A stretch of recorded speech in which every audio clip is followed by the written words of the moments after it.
నా పేరు రఘునాథ్ రెడ్డి, ఎస్టీయు రాష్ట్ర అధ్యక్షుడు.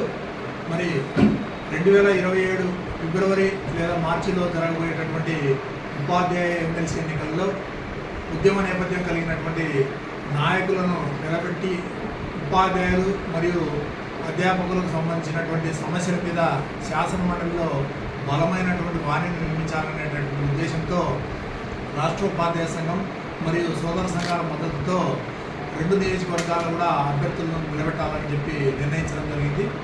అందుకు అనుగుణంగా కృష్ణా, గుంటూరు ఈ ఉమ్మడి జిల్లాల నుంచి రాబోయేటటువంటి ఉపాధ్యాయ ఎమ్మెల్సీ ఎన్నికల్లో రాష్ట్ర ఉపాధ్యాయ సంఘం రాష్ట్ర అధ్యక్షులుగాను, అదేవిధంగా జేఏసీ సెక్రటరీ జనరల్గాను మరియు ఫ్యాక్టరీ చైర్మన్గాను పనిచేసినటువంటి జోసెఫ్ సుధీర్ బాబు గారిని మన ఎస్టీయు పక్షాన అభ్యర్థిగా నిలబెట్టాలని చెప్పి నిర్ణయించడం జరిగింది.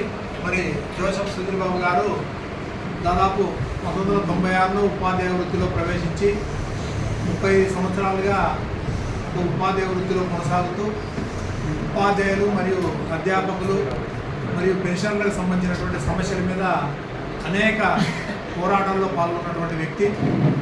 ఆయన సుధీర్ బాబు గారు రాష్ట్ర అధ్యక్ష ప్రధాన కార్యదర్శిగా దాదాపు 8 సంవత్సరాలుగా పనిచేయడం జరిగింది. అంతేకాకుండా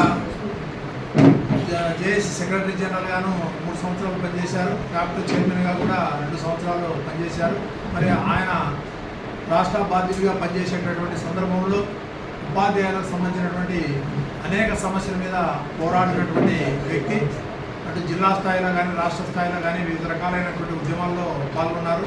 మరి ఆయన ఆనాటి ప్రభుత్వం అంటే 2015 సంవత్సరంలో ఆనాటి ప్రభుత్వంతో పీఆర్సీలో దాదాపు 43% ఫిట్మెంట్ సాధనలో కానీ, అదేవిధంగా 2016-17లో సిపిఎస్ ఉద్యోగులకు ఫ్యాప్టో ఆధ్వర్యంలో చేసినటువంటి పోరాట కార్యక్రమంలో కానీ క్రియాశీలక పాత్ర పోషించడం వల్లనే ఈ సిపిఎస్ ఉద్యోగులు కూడా గ్రాట్యుటీ మరియు ఫ్యామిలీ పెన్షన్కి సంబంధించినటువంటి ఉత్తర్వులు కూడా సాధించుకోవడం జరిగింది.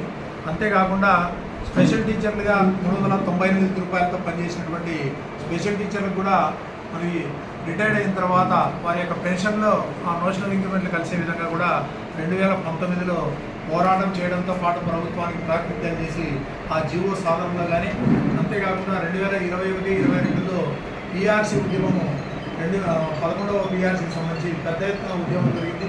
ఆ ఉద్యమంలో కూడా మరి సుధీర్ బాబు గారు క్రియాశీలక పాత్ర వహించారు. మరి ఆ విధంగా క్రియాశీలక పాత్ర వహించినటువంటి జోసెఫ్ సుధీర్ బాబు గారు ఈ కృష్ణా, గుంటూరు ఎమ్మెల్సీ ఎన్నికల్లో అభ్యర్థిగా నిలబడినట్లయితే మరి ఉపాధ్యాయుల వాణిని, అదేవిధంగా అధ్యాపకుల వాణిని, పెన్షన్ల యొక్క సమస్యలను కూడా శాసనమండలిలో బలంగా వినిపించేటటువంటి అవకాశం ఉంటుందని చెప్పి రాష్ట్ర ఉపాధ్యాయ సంఘంగా జోసెఫ్ సుధీర్ బాబు గారిని అభ్యర్థిగా నిర్ణయించి, అంతేకాకుండా సోదర సంఘాల యొక్క మద్దతు కూడా తీసుకుంటున్నాం. మరి రాబోయేటటువంటి 2027 ఫిబ్రవరి మార్చిలో జరగబోయేటటువంటి ఎన్నికల్లో ఆయన అభ్యర్థిత్వాన్ని మేము రాష్ట్ర ఉపాధ్యాయ సంఘంగా బలపరచడం జరుగుతోంది.